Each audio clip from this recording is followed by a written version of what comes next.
মধ্যে নজর করিয়া দেখি ঘোড়া তালাশ করে ওই ভাই ছাদের উপরে কি বলে আমি এক আগত দেখছি কি করবো বলে আমি ছাদের উপরে ঘোড়া তালাশ করি। ওরে ভাই তুই তো পাগল, ছাদের উপরে ঘোড়া পাওয়া যাবে, তুই তো পাগল হইয়া গেছ।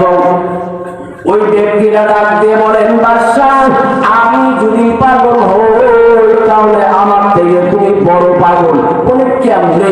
বলে এত রাতে যদি ছাদের উপরে ঘোড়া না পাওয়া যায়, ওরে বাদশাহ ইব্রাহিম তুমি এই প্রাসাদের মধ্যে বসিয়া তুমি এই দেশ পরিচালনা করো, রাষ্ট্র পরিচালনা করো। এরে বাদশাহ ইব্রাহিম তুমি কি মনে করছো এত সুন্দর সুন্দর খাটের মধ্যে বসিয়া, বাড়ির মধ্যে বসিয়া আল্লাহ রাব্বুল আলামিনকে পাইবা? বাদশার ঘুম ভেঙে গেল। কি ব্যাপার, কি দেখলাম আমি, কি দেখলাম? সকাল যখন হইয়া গেল সূর্যের দিকে লাগায়, এত বড় সূর্য কে বানাইল? আমাকে বা ক্ষমতার মধ্যে কে বসাইল? আমার বাবা তো দুনিয়ার মধ্যে থেকে চলে গেল, আমিও তো দুনিয়ার মধ্যে থেকে চলে যাব, কিন্তু কে পাঠাইল? আমার কার কাছে যাব? প্রত্যেকটা শূন্যদেরকে ডাক দিব না, এই শূন্যরা তোমাদেরকে বলে দিলাম আমি এই বাদশাহী চাই না, আমি আমার টাকা পয়সা কিছুই চাই না, আমি আল্লাহকে না পাওয়া পর্যন্ত বাড়ির মধ্যে ফিরবো না। আল্লাহু আকবার। একটু জোরে বলি আল্লাহু আকবার। টাকার মায়া করে নাই রে মানুষ, তারা আল্লাহ রাব্বুল আলামিনকে পাওয়ার জন্য ইরাদা করেছেন, ইচ্ছা করেছেন। আল্লাহকে কেমন ভাবে পাওয়া যায়, কেমনে পাইলে আল্লাহ রাব্বুল আলামিন কোন ডাকার মতো ডাকলে আল্লাহ তাআলা খুশি হইয়া যায়? ওরে দুনিয়ার মানুষ, আল্লাহ রাব্বুল আলামিন বলে জান্নাতে যাওয়ার ইরাদা করো, আমি আল্লাহকে পাওয়ার জন্য চেষ্টা করো, ইচ্ছা করো, প্রতিযোগিতা করো। আজকে আমার আপনার সমাজের মধ্যে তাকালে দেখা যায় গুনার প্রতিযোগিতা হয়, কিন্তু আমলের প্রতিযোগিতা হয় না, নামাজের প্রতিযোগিতা হয় না। কেন? বলে নামাজের মজাটাই বুঝি না, নামাজ যে পড়বো নামাজের মজাটা তো বুঝি না। আসলে আল্লাহ রাসূল বলেন যে যেটা মজা বোঝে না ওটা বারবার বয়ান করলেও কাজ হবে না। কথা বলেন ঠিক? বারবার বয়ান করলেও কাজ হবে না। আমি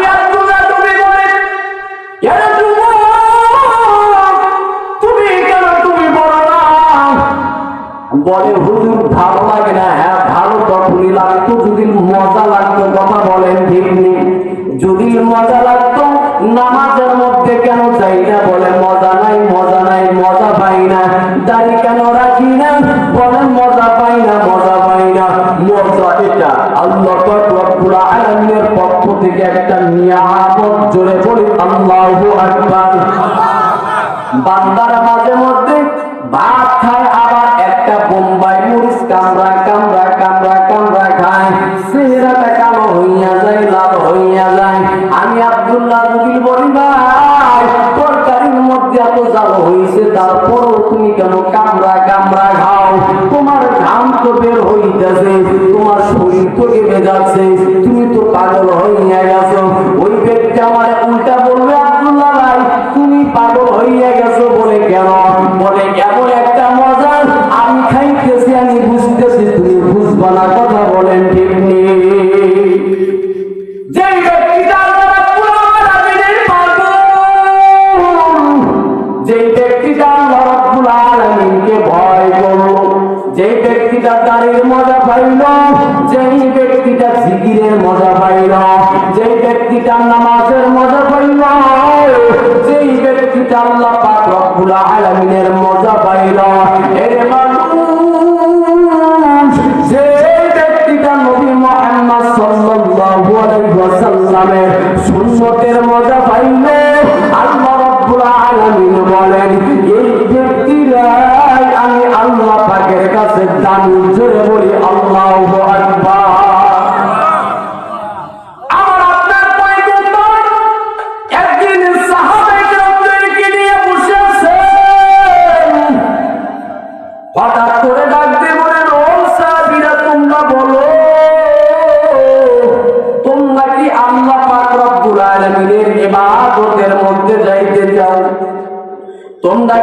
আল্লাহকে পাইতে চাও?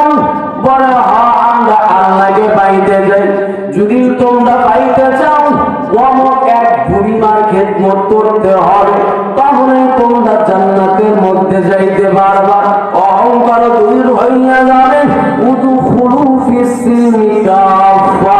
ইসলামের মধ্যে আল্লাহ পাক রব্বুল আলামিন পুরোপুরি ভাবে আল্লাহ পাক প্রবেশ হতে বলেছেন। জোরে বলি আল্লাহু আকবার। আল্লাহ রাসূল কি বলে যে তুমি ওই বুড়িমার খেদমত করো, আল্লাহ পাক রব্বুল আলামিন এর উসিলায়ও আল্লাহ পাক তোমাকে মাফ করে দিতে পারে। সুবহানাল্লাহ। কারণ কিয়ামতের ময়দানে আপনি কি জান্নাতে যাবেন কি যাবেন না জানি না, আমি আব্দুল্লাহ জান্নাতে যাব কি যাব না এটাও জানি না। আল্লাহ রাসূল সেই জন্য বলেন কোন মানুষকে অবহেলা করবা না। হ্যাঁ, হতে পারে কিয়ামতের ময়দানে আমি আব্দুল্লাহ জাহান্নামের পথের মধ্যে যাব, হতে পারে আপনারা জান্নাতের মধ্যে যাবেন। কথা বলেন ঠিক নেই? সামান্য ব্যবধান। আল্লাহ রাসূল সাল্লাল্লাহু আলাইহি ওয়াসাল্লাম বলেন, ও সাহাবীরা দেখো ঈমান কাকে বলে, আমল কাকে বলে। একজন বেশ্যা মহিলা, একজন বেশ্যা মহিলা সামান্য কুকুর নাপাক, যেটা এই সোয়া লাগলে নামাজ পর্যন্ত হয় না, এই কুকুরকে পানি খাওয়ানোর কারণে আল্লাহ পাক রব্বুল আলামিন তার জিন্দেগির গুনাহ মাফ করে দিয়েছে। সুবহানাল্লাহ। আল্লাহ রাসূল আরো বলেন দেখো একজন নেককার আমলদার মহিলা ছিল, কিন্তু মরণের আগে সামান্য একটা বিড়ালকে কষ্ট দেওয়ার কারণে জাহান্নামের মধ্যে চলে গেছে। এর ধারা বোঝাইছে দুনিয়ার মধ্যে কাউকে অবহেলা করবে না, যারা নামাজ পড়ে না তাদেরকে অবহেলা করবে না, দোয়া করবা, দোয়া করবা আল্লাহ হেদায়েত যেন দেয়, তওবাতান নাসুহা যেন করতে পারে। কারণ আল্লাহ পাক রব্বুল আলামিন তার উসিলায় কোন সময় মাফ করে দিবে একমাত্র আল্লাহ পাকই ভালো জানে। কথা বলেন ঠিক নেই? কে জানে? আল্লাহ পাক রব্বুল আলামিন ভালো জানে। হ্যাঁ, আল্লাহ পাককে তখনই চিনতে পারবো যখন আমি আপনার দুনিয়ার পিছন থেকে আল্লাহ পাকের লাইনের মধ্যে ঘুরবো। কথা বলেন ঠিক নেই? আল্লাহ রাসূল বলেন দুনিয়াকে তোমরা ঘোড়া বানাও। খুব খেয়াল করবেন, দুনিয়াকে তোমরা ঘোড়া বানাও। তুমি যদি দুনিয়ার উপরে সওয়ার হও তাহলে তুমি যেদিকে দুনিয়াকে ঘুরাবা দুনিয়া সেদিকে ঘুরবে। কথা বলেন ঠিক নেই? আর তুমি যদি ঘোড়া হও আর দুনিয়া যদি মানুষ হয় তাহলে দুনিয়া তোমার উপরে চড়ে বসবে, দুনিয়া তোমাকে যেদিকে ঘোরাইবে তুমি সেদিকে ঘুরবা। কথা বলেন ঠিক নেই? আপনারা মনে রাখ করতেছেন, একটু জোরে বলেন আল্লাহু আকবার। আল্লাহ পাক রব্বুল আলামিন বলেন দুনিয়ার মহব্বতটা ছেড়ে দাও, দুনিয়ার ভালোবাসাটা ছেড়ে দাও, আমি আল্লাহ পাক রব্বুল আলামিনকে মহব্বত করো। ও বান্দা দেখবা আমি আল্লাহ পাক রব্বুল আলামিন কুদরতি ভাবে আমি আল্লাহ পাক তোমাদেরকে মাফ করে দেব। সুবহানাল্লাহ। মিনাল যুলুমাতি ইলান নূর, আমি আল্লাহ পাক রব্বুল আলামিন অন্ধকারের পথ থেকে আমি আল্লাহ পাক আলোর পথের মধ্যে দান করব। জোরে বলি সুবহানাল্লাহ। অন্ধকার পথ থেকে আলোর পথের মধ্যে দেওয়ার মালিক কে? একটু জোরে বলি কে? ওই আল্লাহ পাক রব্বুল আলামিন আছে না নাই? একটু জোরে বলি আছে না নাই? এর দুনিয়ার মানুষ আল্লাহর গোলাম। অন্ধকারের পথ থেকে আল্লাহ তাআলা কখনই আলোর পথের মধ্যে দিবে যখন বান্দা হেদায়েতের মধ্যে আসবে, বান্দা যখন নামাজের মধ্যে আসবে, সুন্নতের মধ্যে আসবে, আল্লাহ পাক রব্বুল আলামিন বলেন আমি আল্লাহ তাআলা তখনই আমি আল্লাহ তাআলা বান্দাকে অন্ধকারের পথ থেকে আমি আল্লাহ তাআলা আলোর পথের মধ্যে ধাবিত করব। জোরে বলি সুবহানাল্লাহ। মশাদানের ভিতরে একটা গ্রাম আছে, একটা গ্রাম আছে, গ্রামের মধ্যে একটা ঘর আছে। খুব খেয়াল করবেন, দামি ঘর, অনেক বড় দামি ঘর আছে, কিন্তু ওই ঘরের মধ্যে কেউ বসবাস করে না। ওই ঘরের মালিক বিদেশের মধ্যে থাকে অথবা বাইরে থাকে, ঢাকার মধ্যে থাকে। 2-3 বছর হয়ে গেল আমি আব্দুল্লাহ জানালা দিয়ে নজর করে দেখলাম বাড়ির পরিবেশটা নোংরা হয়ে গেছে।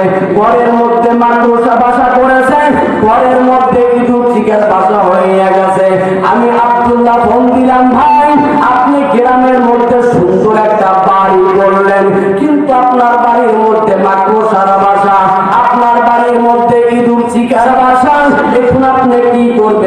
সুন্দর ঘরটাকে কি আপনি নষ্ট করবেন? ওই ব্যক্তি যদি বলে আব্দুল্লাহ ভাই একটু চেষ্টা করি ফোনের মাধ্যমে তুই বারবার বারবার বারবার বলে এরে মশা দূর হইয়া যা, ও মাকড়সা দূর হইয়া যা, ইঁদুর চিকা দূর হইয়া যা, কিয়ামত হইয়া যাবে, দূর হবে না, তাহলে কি করতে হবে? বলে ঘরের মধ্যে যাও, দূর করার কথাও বলতে হবে না, ঘরের মধ্যে যাও, বসবাস শুরু করিয়া দাও, 1 থেকে 2 দিনের ভিতরে সব কিছু পলায়ন করবে। কথা বলেন ঠিক নেই? এই জায়গার মধ্যে হঠাৎ করে কারেন্টটা চলে গেল। আমি আব্দুল্লাহ ঘরের মধ্যে থেকে বারবার বলি এই অন্ধকারটা আলো হইয়া যাও, আলো হইয়া যাও। মানুষরা ডাকতে বলবে আব্দুল্লাহ পাগল হইয়া গেছে, পাগল হইয়া গেছে। কথার দ্বারা হবে না, কাজের দ্বারা হবে।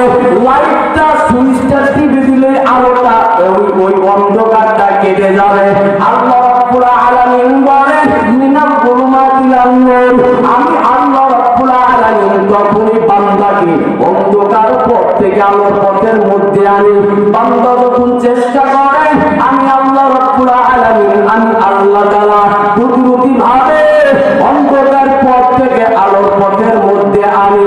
এই দুনিয়ার মানুষ এত বড় মাহফিল, কিন্তু মানুষের খুব অভাব হইয়া গেল, অভাব হইয়া গেল। আল্লাহ তাআলা ডাক দিতে দুনিয়ার মানুষ যদি একটা দিন আমি আল্লাহ রাব্বুল আলামিনের জন্য কষ্ট করো, মুজাহাদা করো, আমি আল্লাহ তাআলা এই মাহফিলের উসিলায় আমি আল্লাহ মাফ করে দেব। সুবহানাল্লাহ। কারণ আল্লাহ রাসূল বলেন সামান্য একটা গুনাহ, খবরদার অবহেলা করবা না। এই সামান্য গুনাহ করলে কি না করলে কি, সামান্য সামান্য কইরা গুনার মধ্যে চলে যাইবা না। কারণ আল্লাহ রাসূল বলেন হতে পারে এই গুনাহটাই তোমাকে জাহান্নামে নেওয়ার জন্য যথেষ্ট হবে। কথা বলেন ঠিক? আর দুনিয়ার মধ্যে সামান্য নাকি যদি মনে করো সামান্য নাকি না, এটা না করলেই ভালো, এটা করলে সব, না করলে কোনো গুনাহ নাই। আল্লাহ রাসূল বলেন কি বলেন? আল্লাহ রাসূল বলেন ও বান্দারা, হতে পারে এই সামান্য একটা নাকি, ছোট্ট নাকি আমার আপনার জান্নাতের ঘাটি হতে পারে। জোরে বলি আল্লাহু আকবার। হযরত ওমর রাদিয়াল্লাহু তাআলা আনহু বলেন মানুষ যখন উযুর ঠায় পড়ে যায়, বড় বড় পাথরের সাথে কিন্তু খায় না, ছোট ছোট পাথরের সাথে খায়। কথা বলেন ঠিক নেই? এর দুনিয়ার মানুষ কোন কাজকে অবহেলা করিয়া ছাড়িয়ে দিবেন না রে বাবা। ওরে পরপর অন্তরে রামাদান যুবক, একটু দেখেন দিলটা নরম করতে পারেননি। মাদ্রাসার মাহফিল আল্লাহ রাব্বুল আলামিন যেন মাহফিলটাকে কবুল করে। হযরত ওমর ডাক দিয়ে বলেন পয়গম্বর উদখুলু ফিস সিলমি কাফা, আমি ইসলামের মধ্যে পুরোপুরি ভাবে ঢুকতে যাই, আমি আল্লাহকে পাইতে যাই, ওই পরিমাণ আমি খেদমত করব। হযরত ওই পরিবারে খেদমত করার জন্য যখন চলিয়া যায়, ফজর নামাজ পড়িয়া চলিয়া যায়, বুড়িমা ডাকতে বলতেছেন ওমর কেন আইছো? বলে তোমার খেদমত করার জন্য আসলাম। ওই বুড়ি ডাকতে বলে তুমি আসার আগে একজন খেদমত করে চলে গেছে। আল্লাহু আকবার। ওমরের মাথার মধ্যে চিন্তা হয়ে গেলেন। ওমর মনে মনে চিন্তা করতেছেন কি ব্যাপার, এত ভয়, এতটুকু ভয় আল্লাহকে আবার কে করে, আমাকে একটু চান্স দিল না। হযরত ওমরের মেজাজটা গরম হয়ে গেছে। ঠিক আছে, আজকে আমি ফজরের আগে আগে চলে যাব, ওই পরিমার খেদমত করব, খেদমত করব। এর বিদ্যু বাবাজি, এর যুবক পদ্মরম চলেরা আম্মা জানেরা, আল্লাহ রাব্বুল আলামিন যা বলেন, আমি আল্লাহ রাব্বুল আলামিনকে পাইতে হলে চোখের পানি লাগবে, মায়া লাগবে, দয়া লাগবে, আল্লাহ তাআলার ভালোবাসা লাগবে, মনটা নরম হতে হবে, ধৈর্য লাগবে, ইসলামের মধ্যে পুরোপুরি ভাবে প্রবেশ করতে হবে। নিজের জীবনের থেকে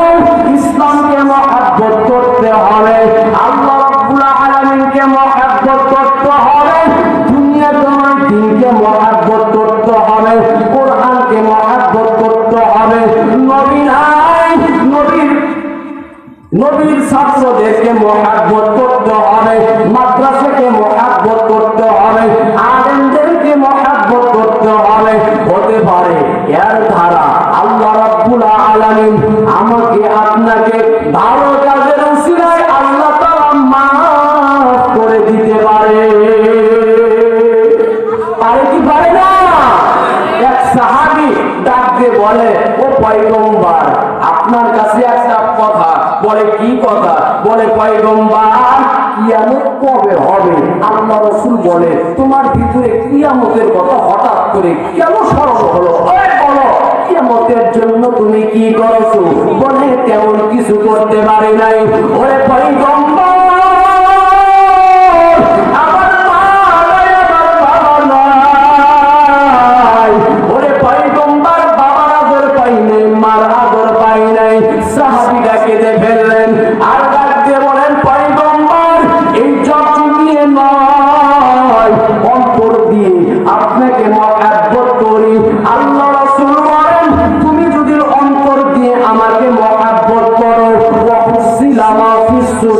তোমার মনের খবর একমাত্র জানে আল্লাহ।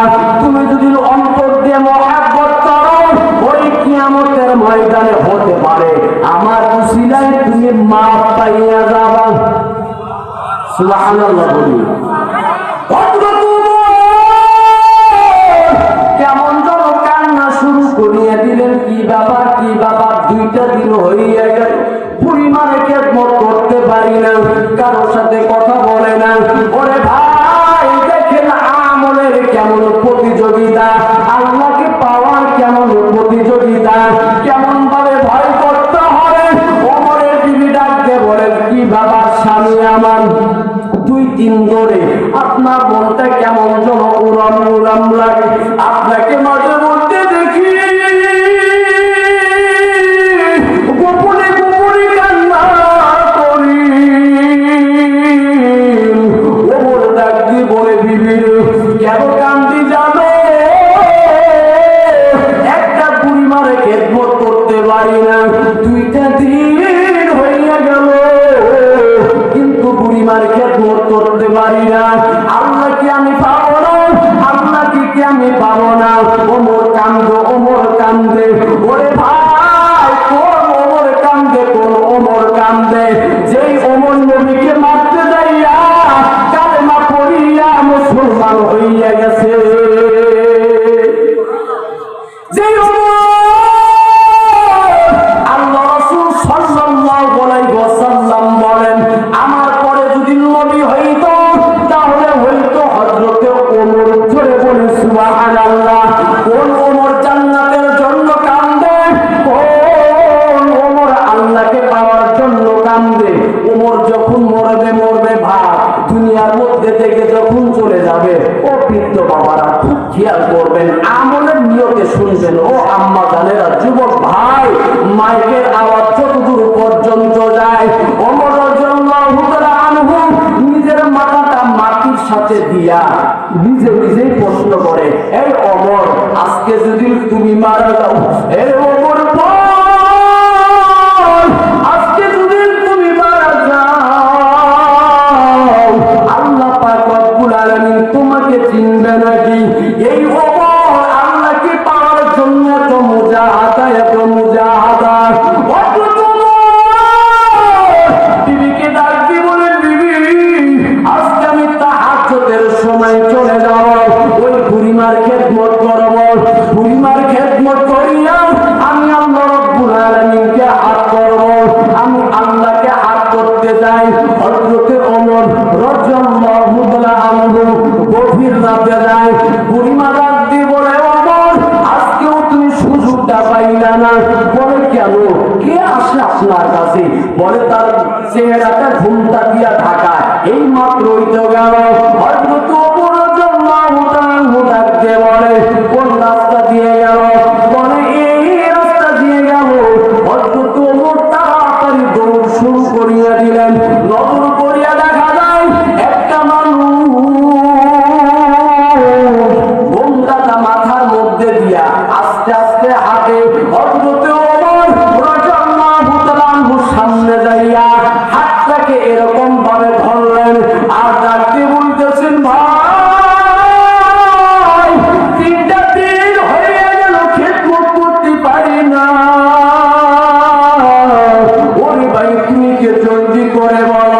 একটু যদি ঘন্টাটা সরাইতাম তোমার চেহারাটা দেখতাম আর কিয়ামতের ময়দানে বলতাম ওরে মালিক খেদমত করতে পারি না, কিন্তু যেই ব্যক্তিটা খেদমত করেছে ওই ব্যক্তিটার চেহারাটা দেখছি, ওরে মালিক আর উসিলায় তুমি মাফ করিয়া দিও।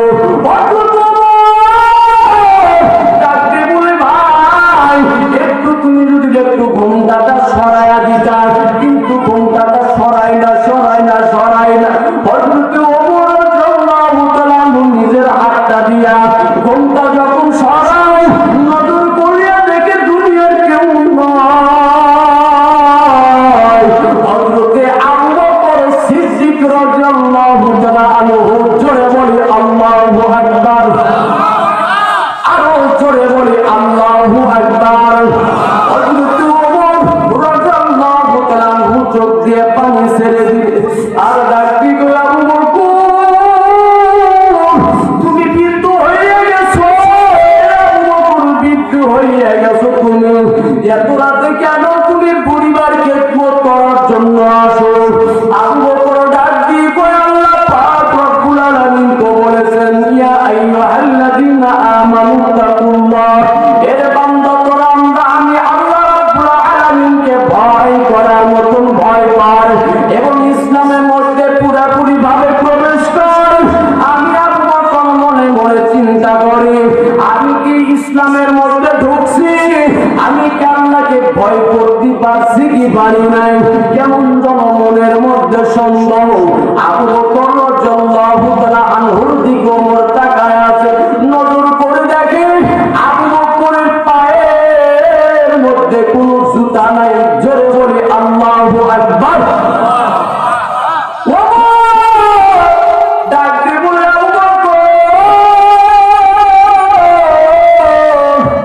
গভীর রাতে বুড়িমার খেদমত করার জন্য আসো। ওরে আবু বকর তোমার পা দিয়ে তো রক্ত বের হইতেছে, জলদি করে বলো তুমি কেন জুতাটা পরিধান করো না? তোমার মনে হয় জুতা নেই। আবু বকর ডাক দিয়ে তোমার যেমন জুতা আছে আমারও তেমন জুতা আছে, কেন তাহলে তুমি পরো নাই? জলদি করে বলো। ওমরকে ডাক দিয়ে কয় ওমর আমি এই কারণে জুতা পরি না। বলে কোন কারণে? বলে ওমর আমি যখন গভীর রাতে বুড়িমার খেদমত করার জন্য যখন বের হই আমার জুতার আওয়াজ যদি কোনো মানুষের ঘুম ভেঙে যায় ইবাদতের মধ্যে ডিস্টার্ব হয়, আর এই ব্যক্তি যদি হাসরের ময়দানে কিয়ামতের ময়দানে বলে রব্বুল আলামিন আবু বকরের জুতার আওয়াজের কারণে ইবাদত করতে পারি নাই, ঘুমাইতে পারি নাই, এই ওমর আমি আল্লাহ রব্বুল আলামিনের দরবারে জবাব দিতে পারবো না। আবু বকর কান্দে, হযরতে আলী রাদিয়াল্লাহু তাআলা হযরত ওমর রাদিয়াল্লাহু তাআলা আনহু কান্দে। আল্লাহ রাব্বুল আলামিনের গায়েবী আওয়াজ, আল্লাহ রাব্বুল আলামিন ডাকতে বলেন পয়গম্বর আমি আবু বকর তো কবুল করছি, আমি হযরত ওমরকে ইসলামের জন্য কবুল করেছি। একটু জোরে বলি আল্লাহু আকবার। সেই জন্য ভাই আমার জান্নাতে যাওয়ার প্রতিযোগিতা করতে হবে। সামনে রমজান মাস, একদিন পর থেকে আল্লাহ পাক রব্বুল আলামিনের জন্য রোজা রাখতে হবে। ভাই আমার আমরা তো প্রত্যেকটা মানুষই রোজা রাখি, একটা একটু নিয়ত করি আল্লাহ পাকের জন্য রোজাটা রাখার জন্য একটা মাস যেন আমরা আল্লাহর কাছে সময়টা দিতে পারি, আল্লাহ পাক রব্বুল আলামিনকে যেন ভয় করতে পারি। আল্লাহ পাক রব্বুল আলামিন যতটুকু কথা বললাম আল্লাহ তাআলা আমল করা তৌফিক দান করুন। সকলে বলেন আমিন। এবং আজকে মাহফিলকে আল্লাহ পাক রব্বুল আলামিন কবুল করুন। এই মাদ্রাসাকে, ছাত্রদেরকে, ওস্তাদ, এলাকাবাসীকে আল্লাহ পাক কবুল করুন। এবং আজকের প্রধান মেহমান মাওলানা মোহাম্মদ আবুল হাসান তারাশি সিরাজগঞ্জ, হযরত আল্লাহ পাক রব্বুল আলামিন নেক হায়াত দান করুন। সকলে বলেন আমিন। আসসালামু আলাইকুম ওয়া রাহমাতুল্লাহি ওয়া বারাকাতুহু।